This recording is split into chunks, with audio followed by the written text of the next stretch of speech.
ਭੁਪਿੰਦਰ ਸਿੰਘ ਨੇ ਲਿਖਿਆ ਹੈ, ਬਾਬਾ ਜੀ, ਕਿਆ ਨਾਸਤਿਕਤਾ ਤੇ ਪਰਮਾਰਥਿਕ ਧਰਮ ਸਮਾਨ ਨਹੀਂ? ਨਹੀਂ। ਪਹਿਲਾਂ ਤੁਸੀਂ ਨਾਸਤਿਕਤਾ ਤੇ ਆਸਤਿਕਤਾ ਦਾ ਸਹੀ ਅਰਥ ਸਮਝੋ।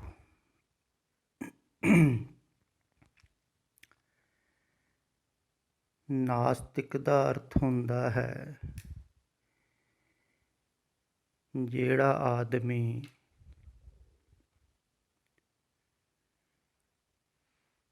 ਜੋ ਹੋ ਰਿਹਾ ਹੈ ਅਸਤਿਤਵ ਦੇ ਵਿੱਚ, ਜਿਵੇਂ ਹੋ ਰਿਹਾ ਹੈ,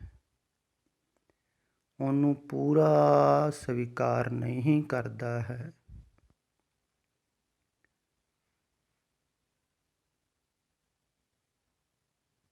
ਤੇ ਉਹ ਸੋਚਦਾ ਹੈ ਵੀ ਮੇਰਾ ਆਪਣਾ ਕਰਤੱਵ ਹੈ, ਮੈਂ ਨਾ ਕਰੂੰਗਾ ਤੇ ਹੋਵੇਗਾ ਨਹੀਂ।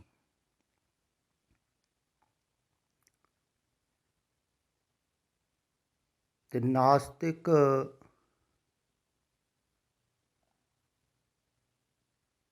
ਕਰਤਾ ਬਣ ਬੈਂਦਾ ਹੈ।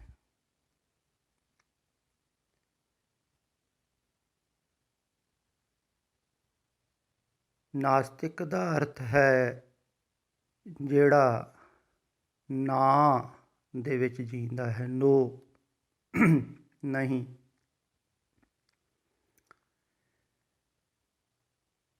ਮੈਂ ਨਾ ਕਰੂੰਗਾ ਤੇ ਹੋਵੇਗਾ ਕਿਵੇਂ? ਕਿ ਅਕਸਰ ਲੋਕ ਪੁੱਛਦੇ ਵੀ ਹਨ, ਐਸਾ ਕਹਿੰਦੇ ਵੀ ਹਨ। ਤੇ ਐਸੇ ਨਾਸਤਿਕ ਜਿਹੜੇ ਹਨ ਤਕਰੀਬਨ ਸਾਰਾ ਸੰਸਾਰ ਹੀ ਹੈ, ਸੋਚਦੇ ਹਨ, ਕਹਿੰਦੇ ਵੀ ਹਨ ਵੀ ਤੁਸੀਂ ਸੰਕਲਪ ਕਰੋ, ਨਿਰਣਾ ਕਰੋ, ਮੰਜ਼ਿਲ ਨਿਰਧਾਰਿਤ ਕਰੋ ਜਿੱਥੇ ਪਹੁੰਚਣਾ ਹੈ। ਅਕਸਰ ਬੱਚਿਆਂ ਨੂੰ ਵੀ ਤੁਸੀਂ ਸਮਝਾਉਂਦੇ ਹੋ ਟੀਚਾ।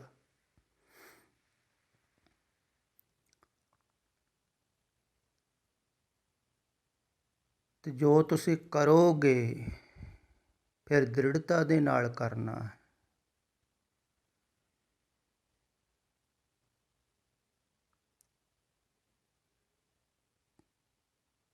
ਪੂਰੀ ਤਾਕਤ ਦੇ ਨਾਲ, ਐਨਰਜੀ ਦੇ ਨਾਲ। ਕਹਿੰਦੇ ਹਨ ਨਾ, ਕਰੋ ਜੋ ਵੀ ਸੰਕਲਪ ਕੀਤਾ ਹੈ ਤੁਹਾਨੂੰ ਤੁਸੀਂ ਪ੍ਰਾਪਤ ਕਰ ਸਕਦੇ, ਐਸੇ ਹੀ ਕਹਿੰਦੇ ਹਨ ਨਾ।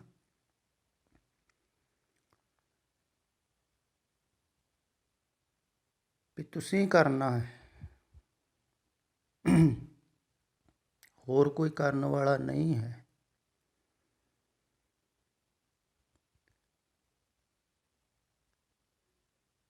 ਤੇ ਨਾਸਤਿਕ ਕਰਤਾ ਬਣਦਾ ਹੈ, ਕਰਮ ਕਰਦਾ ਹੈ। ਐਸਾ ਨਹੀਂ ਹੈ ਵੀ ਪਾਉਂਦਾ ਨਹੀਂ ਹੈ, ਕੁਛ ਮਿਲਦਾ ਵੀ ਹੈ ਉਹਨੂੰ। ਕਈਆਂ ਦੇ ਸੁਪਨੇ ਪੂਰੇ ਵੀ ਹੁੰਦੇ ਹਨ, ਜੋ ਚਾਹੁੰਦੇ ਹਨ ਉਹ ਪ੍ਰਾਪਤ ਵੀ ਕਰ ਲੈਂਦੇ ਹਨ। ਤੇ ਦੂਸਰਿਆਂ ਨੂੰ ਵੀ ਸਿੱਖਿਆ ਦਿੰਦੇ ਹਨ, ਦੇਖੋ ਅਸੀਂ ਇੰਨੀ ਮਿਹਨਤ ਕੀਤੀ, ਇੰਨੀ ਕੋਸ਼ਿਸ਼ ਕੀਤੀ, ਦੇਖੋ ਹੋ ਗਏ ਨਾ ਕਾਮਯਾਬ। ਬਿਨਾਂ ਕੋਸ਼ਿਸ਼ ਤੋਂ, ਬਿਨਾਂ ਮਿਹਨਤ ਤੋਂ ਕਾਮਯਾਬੀ ਥੋੜ੍ਹਾ ਮਿਲਦੀ ਹੈ। ਤੇ ਅਸੀਂ ਕੀਤੀ, ਇੱਦਾਂ ਹੀ ਤੁਸੀਂ ਕਰੋ। ਤੇ ਆਮ ਸਧਾਰਨਤਾ ਹੈ, ਤੁਸੀਂ ਸੋਚਦੇ ਵੀ ਹੋ, ਜਿਹੜੇ ਸਫਲ ਹੋ ਚੁੱਕੇ ਹਨ ਲੋਕ, ਤਾਂ ਉਹਨਾਂ ਦੇ ਜੀਵਨ 'ਚੋਂ ਪ੍ਰੇਰਣਾ ਲੈਣੀ ਹੈ। ਕੁਛ ਕਰਨ ਦੀ, ਜਿਵੇਂ ਆ ਭਗਤ ਸਿੰਘ ਦੀ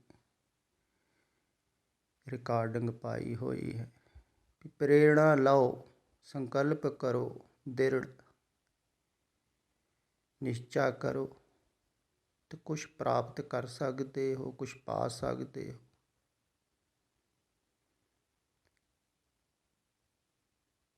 ਤੇ ਨਾਸਤਿਕ ਸੋਚਦਾ ਹੈ ਵੀ ਮੈਂ ਕਰ ਸਕਦਾ ਹਾਂ ਤੇ ਕਰਦਾ ਵੀ ਹੈ, ਕੁਛ ਉਹਨੂੰ ਮਿਲਦਾ ਵੀ ਹੈ ਸੰਸਾਰ ਦੇ ਵਿੱਚ, ਪਰ ਜੋ ਵਾਸਤਵਿਕ ਹੈ ਉਹ ਖੋਹ ਲੈਂਦਾ ਹੈ। ਸ਼ਾਂਤੀ, ਸਹਿਜਤਾ,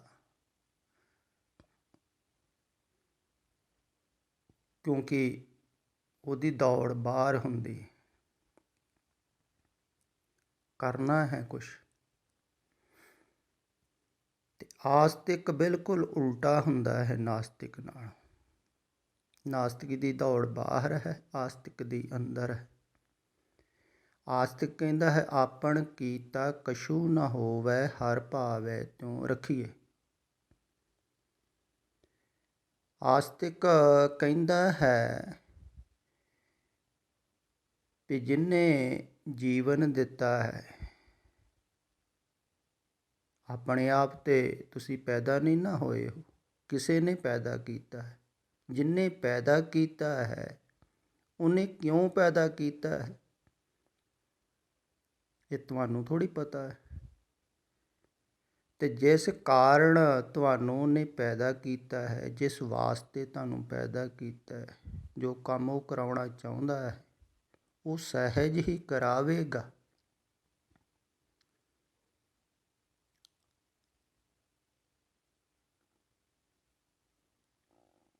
ਕਿਉਂਕਿ ਉਹ ਹੀ ਕਰਤਾ ਹੈ, ਕਰਤਾ ਪੁਰਖ ਪਰਮਾਤਮਾ ਕਹਿ ਲਈਏ ਆਪਾਂ, ਜਾਂ ਅਸਤਿਤਵ ਕਹਿ ਲਓ, ਜੇ ਸਹਿਜ ਸਰਲ ਭਾਸ਼ਾ ਦੇ ਵਿੱਚ ਸਮਝਣਾ ਹੋਵੇ। ਅਸਤਿਤਵ ਦੁਆਰਾ ਸਭ ਕੁਛ ਹੋ ਰਿਹਾ ਹੈ, ਕਿਉਂਕਿ ਤੁਸੀਂ ਅਲੱਗਾ ਨਹੀਂ ਹੋ ਅਸਤਿਤਵ ਨੂੰ। ਇਹ ਗੱਲ ਖਿਆਲ ਵਿੱਚ ਰੱਖਣ ਯੋਗ ਹੈ। ਜਿਵੇਂ ਕ੍ਰਿਸ਼ਨ ਜੀ ਵੀ ਪ੍ਰਮਾਣ ਦਿੰਦੇ ਹਨ ਗੀਤਾ ਵਿੱਚ ਵੀ ਬਟ ਬ੍ਰਿਛ ਦੀ ਤਰ੍ਹਾਂ ਸੰਸਾਰ ਹੈ ਤੇ ਪੱਤੇ ਹਨ ਮਨੁੱਖ। ਮਨੁੱਖ ਦਰਖਤ ਨਾਲੋਂ ਅਲੱਗਾ ਨਹੀਂ ਹਨ ਪੱਤੇ। ਇੱਦਾਂ ਹੀ ਅਸਤਿਤਵ ਨਾਲੋਂ ਤੁਸੀਂ ਅਲੱਗਾ ਨਹੀਂ ਹੋ, ਸਾਰੇ ਜੁੜੇ ਹੋਏ ਹਨ ਇੱਕੋ ਹੀ ਮੂਲ ਸਰੋਤ ਦੇ ਨਾਲ। ਐਸਾ ਹੀ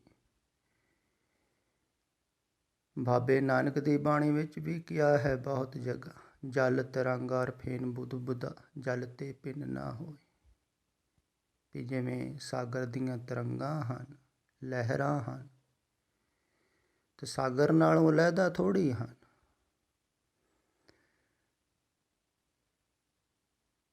ਇਵੇਂ ਹੀ ਆਪਾਂ ਅਸਤਿਤਵ ਨਾਲੋਂ ਅਲੱਗਾ ਥੋੜ੍ਹੀ ਹਾਂ। ਫਿਰ ਲਹਿਰ ਦੀ ਆਪਣੀ ਮਰਜ਼ੀ ਥੋੜ੍ਹੀ ਹੈ ਕੋਈ। ਸਾਗਰ ਲਹਿਰਾਇਆ ਹੈ, ਸਾਗਰ ਦੀ ਮਰਜ਼ੀ ਹੈ, ਉਹ ਲਹਿਰਾਉਂਦਾ ਹੈ ਤੇ ਲਹਿਰਾਂ ਉੱਠਦੀਆਂ। ਸਾਗਰ ਦੀ ਐਨਰਜੀ ਹੈ, ਕਹਿ ਲਈਏ ਆਪਾਂ, ਊਰਜਾ ਹੈ, ਤੋ ਲਹਿਰਾਂ ਉੱਠਦੀਆਂ ਹਨ ਹਵਾ ਦੀ ਚਪੇਟ ਨਾਲ। ਤੇ ਸਾਗਰ ਦਾ ਹਿੱਸਾ ਹਨ ਲਹਿਰਾਂ। ਲਹਿਰਾਂ ਅਲੱਗ ਅਲੱਗ ਥੋੜ੍ਹੀ ਹਨ, ਪਰ ਦਿਖਦੀਆਂ ਅਲੱਗਾ। ਇੱਦਾਂ ਹੀ ਆਸਤਿਕ ਹਨ ਜਿਹੜੇ ਪਰਮ ਆਸਤਿਕ, ਉਹ ਕਹਿੰਦੇ ਹਨ ਵੀ ਤੁਸੀਂ ਵੀ ਸਾਰੇ ਹੀ ਅੰਦਰੋਂ ਗਹਿਰੇ ਤਲ 'ਤੇ ਜੁੜੇ ਹੋਏ ਹੋ। ਬਾਹਰੋਂ ਸਰੀਰ ਭਿੰਨ ਭਿੰਨ ਦਿਖਾਈ ਦਿੰਦੇ ਹਨ, ਤੁਸੀਂ ਸੋਚ ਭਿੰਨ ਭਿੰਨ ਰਹੇ ਹੋ, ਕਿਉਂਕਿ ਇਹ ਅਲੱਗਾ ਜਗ੍ਹਾ 'ਤੇ ਪੈਦਾ ਹੋਏ, ਅਲੱਗਾ ਸਮਾਜ ਦੇ ਵਿੱਚ ਪਲੇ, ਅਲੱਗਾ ਭਾਸ਼ਾ ਹੋ ਗਈ, ਅਲੱਗਾ ਵਿਚਾਰਧਾਰਾ ਹੋ ਗਈ, ਸੋਚ ਹੋ ਗਈ, ਪਰ ਜਿਹੜਾ ਅੰਦਰੋਂ ਹੈ ਉਹ ਸਾਰਿਆਂ ਦੇ ਇੱਕੋ ਹੀ ਹੈ। ਸਭ ਮੈਂ ਜੋਤ ਜੋਤ ਹੈ ਸੋਏ, ਤਿਸ ਤੈ ਚਾਨਣ ਸਭ ਮੈਂ ਚਾਨਣ। ਉਹ ਜਿਹੜਾ ਪ੍ਰਕਾਸ਼ਿਤ ਹੈ, ਜਿਹਦੇ ਦੁਆਰਾ ਤੁਸੀਂ ਦੇਖ ਰਹੇ ਹੋ, ਸੁਣ ਰਹੇ ਹੋ, ਬੋਲ ਰਹੇ ਹੋ, ਚੱਲ ਰਹੇ ਹੋ, ਉਹ ਭਿੰਨ ਨਹੀਂ ਹੈ। ਚੱਲਣਾ ਭਿੰਨ ਹੈ, ਸੋਚਣਾ ਭਿੰਨ ਹੈ, ਦੇਖਣਾ ਭਿੰਨ ਹੈ, ਸੁਣਨਾ ਭਿੰਨ ਹੈ, ਸਭ ਕੁਝ ਭਿੰਨ ਹੈ ਬਾਹਰ, ਪਰ ਅੰਦਰੋਂ ਅਭਿੰਨ ਦੇ ਨਾਲ ਤੁਸੀਂ ਜੁੜੇ ਹੋਏ ਹੋ। ਪਰ ਉਹ ਜਿਹੜਾ ਅਭਿੰਨ ਹੈ ਨਾ, ਉਹ ਸਾਰਿਆਂ ਦਾ ਇੱਕੋ ਹੀ ਹੈ, ਸਰੋਤ ਮੂਲ। ਫਿਰ ਦੂਸਰੀ ਗੱਲ ਹੈ, ਜਿਹੜੇ ਬਾਹਰੀ ਧਰਮ ਹਨ, ਸਿੱਖ ਹਨ, ਇਸਲਾਮ ਹੈ, ਹਿੰਦੂ ਹਨ, ਈਸਾਈ ਹਨ, ਹੋਰ ਬਹੁਤ ਸਾਰੇ ਧਰਮ ਹਨ। ਇਹ ਵੀ ਜਿਹੜਾ ਪਰਮ ਆਸਤਿਕ ਹੈ ਨਾ, ਉਹਨੂੰ ਨਾਸਤਿਕ ਕਹਿੰਦੇ ਹਨ। ਉਹ ਵੀ ਸਮਝਣ ਯੋਗ ਹੈ, ਖਿਆਲ ਵਿੱਚ ਲਓ ਥੋੜ੍ਹਾ ਜਿਹਾ। ਕਿਉਂਕਿ ਇਹ ਜਿਹੜੇ ਬਾਹਰੀ ਧਰਮ ਹਨ, ਇਹਨਾਂ ਦਾ ਇੱਕ ਇੱਕ ਪਹਿਲੂ ਹੈ। ਕੁਛ ਨਿਯਮ ਹਨ, ਕੁਛ ਮਰਿਆਦਾ ਹਨ, ਕੁਛ ਉਹਨਾਂ ਨੇ ਸੋਚ ਲਿਆ, ਕੁਛ ਸਮਝ ਲਿਆ ਆਪਣੇ ਆਪਣੇ ਅਨੁਕੂਲ। ਅਤੇ ਉਹ ਓਨੇ ਕੁ ਹੀ ਵਿਚਾਰਧਾਰਾ ਦੇ ਵਿੱਚ ਜੀਂਦੇ ਹਨ। ਜਿਵੇਂ ਸਿੱਖਾਂ ਦੀ ਵਿਚਾਰਧਾਰਾ ਹੈ, ਉਹ ਸਿੱਖ ਪਕੜ ਲੈਂਦਾ ਹੈ। ਇਸਲਾਮ ਦੀ ਵਿਚਾਰਧਾਰਾ ਮੁਸਲਮਾਨ ਪਕੜ ਲੈਂਦਾ ਹੈ। ਹਿੰਦੂ ਦੀ ਵਿਚਾਰਧਾਰਾ ਹਿੰਦੂ ਪਕੜ ਲੈਂਦਾ ਹੈ, ਆਪਣੇ ਆਪਣੇ ਗ੍ਰੰਥਾਂ ਦੇ ਮੁਤਾਬਕ, ਸਿੱਖਿਆ ਦੇ ਮੁਤਾਬਕ ਉਹ ਵਿਚਾਰਧਾਰਾ ਨੂੰ ਲੈ ਕੇ ਚੱਲਦੇ ਹਨ।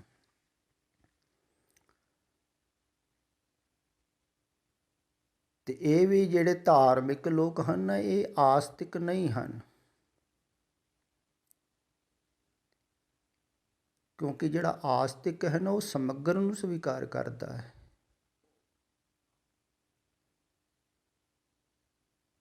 ਅਤੇ ਇਹ ਜਿਹੜੇ ਧਾਰਮਿਕ ਲੋਕ ਹਨ, ਆਪਣੇ ਧਰਮ ਨੂੰ ਤਾਂ ਸਵੀਕਾਰ ਕਰਦੇ ਹਨ, ਦੂਸਰਿਆਂ ਨੂੰ ਥੋੜ੍ਹੀ ਕਰਦੇ। ਆਪਣੇ ਧਾਰਮਿਕ ਲੋਕਾਂ ਨੂੰ ਸਵੀਕਾਰ ਕਰਦੇ ਹਨ, ਦੂਸਰਿਆਂ ਨੂੰ ਥੋੜ੍ਹੀ ਕਰਦੇ ਹਨ। ਅਤੇ ਇਹ ਵੀ ਬਾਹਰ ਹੀ ਦੇਖ ਰਹੇ ਹਨ, ਫਿਰ ਇਹ ਵੀ ਬਾਹਰ ਹੀ ਖੋਜ ਰਹੇ ਹਨ। ਅਤੇ ਇਹ ਵੀ ਵੈਸੇ ਹੀ ਨਾਸਤਿਕ ਦੀ ਤਰ੍ਹਾਂ ਕੋਸ਼ਿਸ਼ ਕਰ ਰਹੇ ਹਨ, ਕੁਛ ਪ੍ਰਾਪਤ ਕਰਨ ਦੀ, ਕੁਛ ਹੋਣ ਦੀ, ਕੁਛ ਬਣਨ ਦੀ।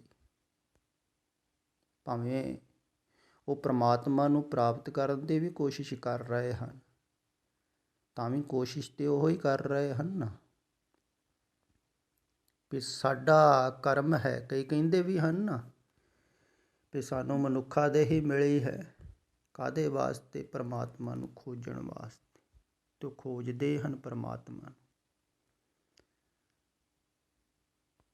ਅਤੇ ਉਹ ਵੀ ਵੈਸੇ ਹੀ ਕੋਸ਼ਿਸ਼ ਕਰ ਰਹੇ ਹਨ, ਇਹ ਜਿਹੜੇ ਬਾਹਰ ਧਾਰਮਿਕ ਲੋਕ ਹਨ, ਜੈਸੇ ਨਾਸਤਿਕ ਕਰਦਾ ਹੈ।